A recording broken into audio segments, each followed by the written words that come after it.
সময়ের সঙ্গে পাল্লা দিয়ে আমাদের সিনেমা দেখার মাধ্যম আপডেট হয়েছে। এখন ঘরে বসেই নিজের পছন্দের সিনেমা থেকে শুরু করে অনেক ইন্টারেস্টিং কন্টেন্ট দেখা যায় অনলাইনে।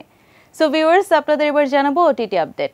English docu film conversation with killer the son of Sam tips OTT platform নেটফ্লিক্সে দেখা যাচ্ছে ডকু ফিল্মটি। ভিউয়ার্স, পর্দায় দেখা যাচ্ছে আলোচিত English docu film conversation with killer the son of Sam tips. OTT platform Netflix এখন দেখা যাচ্ছে ফিল্মটি। নেটফ্লিক্সের আলোচিত তথ্যচিত্র সিরিজ কনভারসেশন উইথ আ কিলারের চতুর্থ কিস্তি conversation with killer the son of Sam tips.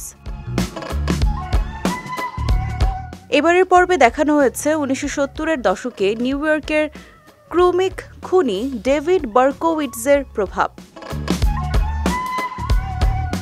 এই তথ্যচিত্রে উঠে এসেছে ডেভিডের অপরাধের নানা অজানা কাহিনী। ডকু ফিল্মটি পরিচালনা করেছেন জো বার্লিঙ্গার। সো ভিউয়ার্স, চাইলে সময় নিয়ে দেখে ফেলতে পারেন আলোচিত এই ডকু ফিল্মটি।